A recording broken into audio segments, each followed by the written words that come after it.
Good morning, and this is our second day doing the grass cutting. So the weather is very fine, it's very good, and I already prepared my grass cutter. I'll be going down.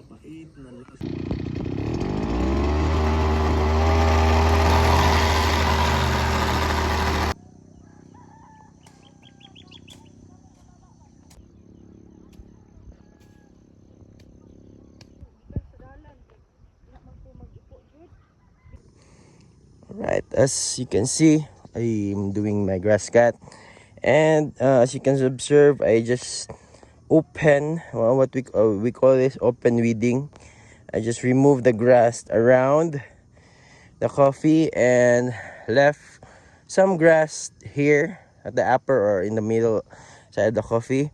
My purpose is that so that the soil will not erode, and for here only the coffee part would get the nutrients. They will not they will not share with the weeds. So I will be going to the next farm, that farm. Before, when we are starting up as a as a coffee farmer up there, that's our house. We usually live here. We did live here for how many months, and after that, when we have enough fund, we transfer there. So thank you for Ate Marivic for lending us this house. So right now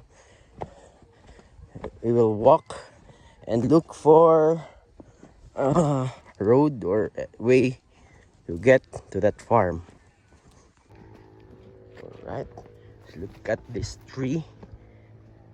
It has a dark green uh, leaves compared to that one, Arabica tree.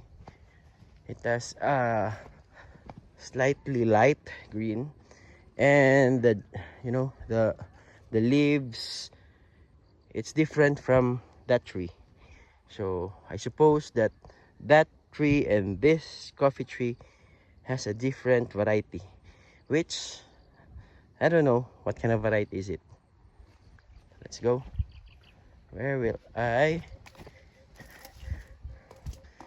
Where's the way here?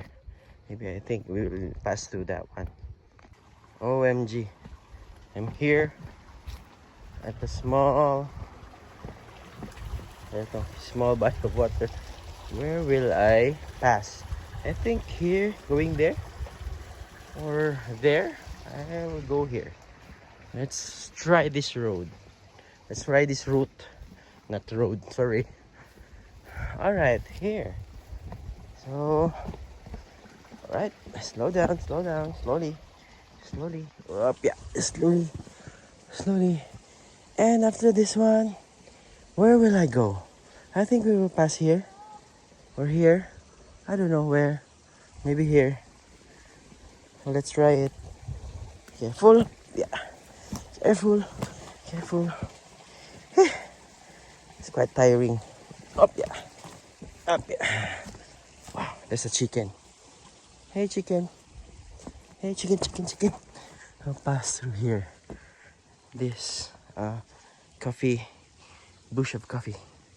Let's go. So tiring. Look at that. From there, going here. So we are here. So there's a little kid, little children out here. Hi, Latte. So they are the coffee harvester of one of the farmers here in Baltakay. Together with her, what's ang pangalan mo, te? Adala Malaiticia. She's a coffee harvester here in Baltakay. Together with her is her sons. So we'll be going there. Bye. Kanino? Kani. Tama ba jud yun idi? Kani og kani. Kay kani na may May lagi plaster. i-plaster ini ya. Oh. Ang Kaya kapir. sobrang bala sa kuha. Kung gabiton. Mahal ang kapiron.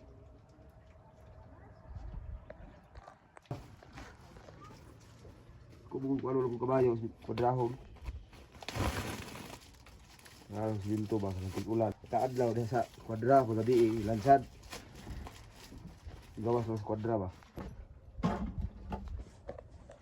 O, balas.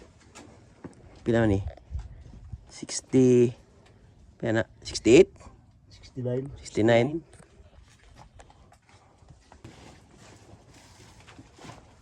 Ilis 21. Pila na? Gaan-gaan na, gamay. 23.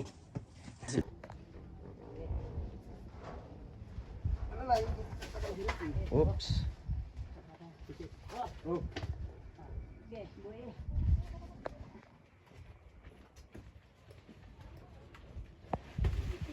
lubot, magtarong hilabot, lubot.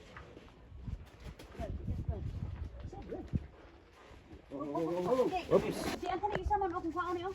Pero ko ni bagada masangit pang kuan. Isi. Kita na sablay na, buhi na. Hindi ka apay kasi pangusok. Hoy! Yo!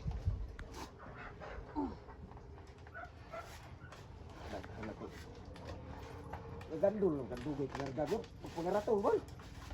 Subaw ka ang bago ni bayo ah. Kastilan.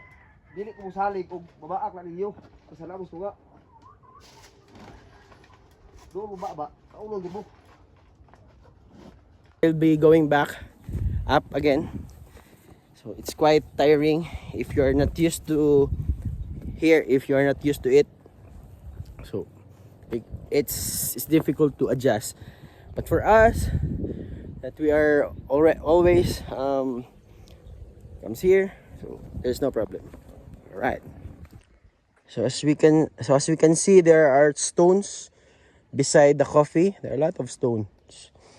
So how do we do the weeding?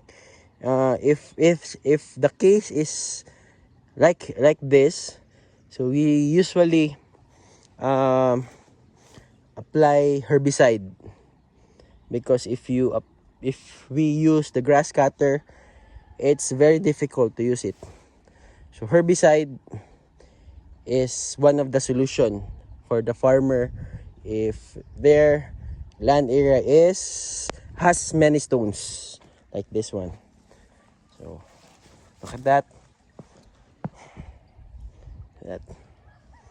So coffee trees. I think this is a small river. There's a small river there. Look at the coffee trees. So our house is there. We'll be going there. All right, we just arrived here in our farm. So look at those rejuvenated coffee trees. Look at them. So that is my drying bed. It was destroyed by the strong typhoon, so I was not able to use this one. And that is my old drying bed, that one. It was also destroyed by the typhoon. So every time there is a typhoon in the Philippines, here in Mount Apo, we are affected. We experience a strong wind. So I was not able to use this one. So I don't have enough budget to fix this. So I'll just leave it that way. Hopefully, if budget resources would come, I will be fixing it. But for now, it's a weed I don't have. I don't have those resources in the budget. So that's it.